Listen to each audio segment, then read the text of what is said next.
Ma'am kidney failure पे हम बात करें उससे पहले हम थोड़ा-सा किडनी को समझना चाहेंगे, किडनी क्या है और ये किस तरह से फंक्शन करती है? जी, किडनी बहुत ही इम्पोर्टेंट ऑर्गन है। ये वाइटल ऑर्गन है। इसके बहुत इम्पोर्टेंट फंक्शंस होते हैं। जैसे किडनी का मेन फंक्शंस जो होता है, वो ब्लड को फ़िल्टर करके यूरिन फ़ॉर्मेशन करता है। मतलब ब्लड में जितने भी टॉक्सिन्स हैं, जितने भी इम्प्योर मटीरियल्स हैं, उसको फ़िल्टर करता है एंड वो यूरिन फ़ॉर्मेशन के थ्रू वो टॉक्सिन्स को बॉडी से फ्लश आउट करता है। मेन फंक्शन किडनी का ये होता है। इसके अलावा बहुत सारे इम्पोर्टेंट फंक्शंस हैं, जैसे कि एक इरिथ्रोपोइटिन नाम का हार्मोन का फॉर्मेशन करता है, जिससे कि रेड ब्लड सेल्स फॉर्मेशन होता है। विटामिन डी का एक्टिवेशन करता है ये। इस तरह से बहुत सारे इम्पोर्टेंट फंक्शंस हैं। इसके हुँ। रेनिन नाम का एक हार्मोन सिक्रीट करता है, जो ब्लड प्रेशर को रेगुलेट करता है। इसीलिए किडनी को एक वाइटल ऑर्गन कहा जाता है। तो किडनी अगर आपकी स्वस्थ है, तो आप स्वस्थ हैं। जी। मैम आपने कहा कि किडनी अगर स्वस्थ है तो हम भी स्वस्थ हैं। जी। लेकिन अभी आज के टाइम में लोगों की जिस तरह की लाइफ़स्टाइल हो चुकी है, जिस तरह की उनकी डाइट हो चुकी है, सारा रूटीन उनका गड़बड़ हो रहा है, ऐसे में किडनी फेल्योर के केसेज़ बहुत ज़्यादा देखने में मिल रहे हैं। बिल्कुल। तो किडनी की और कौन-सी डिज़ीज़ होती हैं और इन्हें डायग्नोज़ कैसे किया जाता है? देखिए, जैसे मैंने बताया कि किडनी एक वाइटल ऑर्गन है, तो इसके बहुत सारे डिसीज़ेज़ होते हैं, जैसे एक्यूट एंड क्रॉनिक। एक्यूट में मीन्स कि अचानक से आपको कोई इन्फेक्शन हो गया, अचानक से कोई इंजरी हो गई, तो किडनी फेलियर हो गया।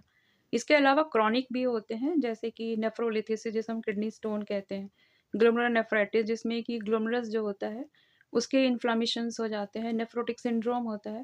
इस तरह के क्रॉनिक डिसीज़ेज़ बहुत सारे हैं, रीनल कैंसर है, किडनी फेलियर है, इस तरह के क्रॉनिक डिसीज़ेज़ होते हैं। हुँ। तो किडनी को हम लोग बेसिकली क्रॉनिक डिज़ीज़ हम लोगों को ज़्यादा देखने को मिलता है। डिफ़रेंस ये होता है एक्यूट एंड क्रॉनिक में कि एक्यूट जो होता है रिकवरेबल हो जाता है। हम ट्रीटमेंट देंगे, मेडिसिन्स देंगे, तो वो रिकवर हो जाता है। पेशेंट जो है वापस वो अपनी नॉर्मल लाइफ़ लीड करने लगता है। हुँ। बट क्रॉनिक जो होता है वो रिवर्सिबल नहीं होता, वो इरिवर्सिबल होता है। वो धीरे-धीरे करके डिज़ीज़ जो है वो प्रोग्रेस करती चली जाती है। तो किडनी डिज़ीज़ जो होती है वो बेसिकली हमारे जो लाइफ़स्टाइल अगर हमारी ठीक नहीं है, हुँ। उसके लिए किडनी जो है वो डैमेज हो जाती है। जो किडनी फेलियर की अगर हम बात करें, तो इसका मेन रीज़न जो होता है, वो होता है डायबिटीज़ एंड हाइपरटेंशन। ये 2 मेन रीज़न्स हैं, जो किडनी फेलियर को कॉज़ कर रहे हैं और इनमें से भी सबसे ज़्यादा जो है वो डायबिटीज़ जो है वो किडनी फेलियर के लिए रिस्पॉन्सिबल है। हुँ। And WHO world health organization के अकॉर्डिंग भी जो 2030 तक किडनी डिज़ीज़ेज़ जो है 5th मेन लीडिंग कॉज़ हो जाएगा डेथ के लिए।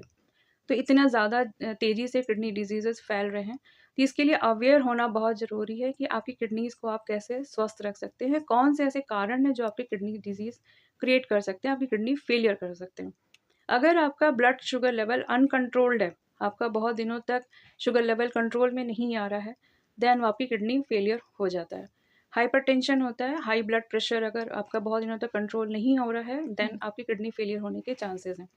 इसके अलावा जो मैं अपने डे टू डे प्रैक्टिस में देखती हूँ कि जो पेन किलर टैबलेट्स होते हैं, वो बहुत बड़ा रीज़न क्रिएट कर रहे हैं किडनी फेलियर के लिए। हम लोगों की एक आदत होती है, थोड़ा-सा हेडेक हुआ, पेट हुँ। दर्द हुआ, हाथ-पैरों में दर्द हुआ, फटाफट हमने वोवेरॉन टैबलेट ले ली, कोई भी पेन किलर टैबलेट ले ली हुँ। और उसके कारण जो फ्रीक्वेंट हम लोग जब यूज़ करने लगते हैं, तो वो किडनी डैमेज कर जाते हैं।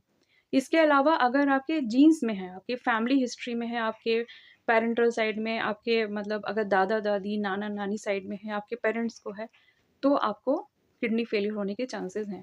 अगर आपकी फैमिली हिस्ट्री में अगर आपकी किडनी डिज़ीज़ेज़ हैं, आपके पेरेंट्स में किसी को किडनी फेलियर हुआ है, तो आप ईयरली जो है वो किडनी फंक्शन टेस्ट आप लोग कराते रहें। इसके अलावा अगर आपकी लाइफ़स्टाइल अगर आपकी ठीक नहीं है, जैसे कि आपने बहुत ज़्यादा फ़ास्ट फूड खा रहे हैं, बहुत ज़्यादा जंक फूड खा रहे हैं, आपने मैदे की चीज़ें ज़्यादा ले रहे हैं, आपके सोने का टाइम ठीक नहीं है, उठने का टाइम ठीक नहीं है, किसी भी टाइम खा रहे हैं, किसी टाइम भी सो रहे हैं और आप रेस्ट प्रॉपर नहीं ले रहे हैं, हुँ। तो अगर आपकी लाइफ़स्टाइल ठीक नहीं है, तब भी आपकी किडनीज़ डैमेज हैं।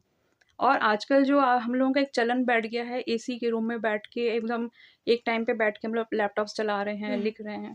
तो एक सेडेंटरी लाइफ़स्टाइल हम लोगों की लीड हो रही है, सभी की हो रही है वो।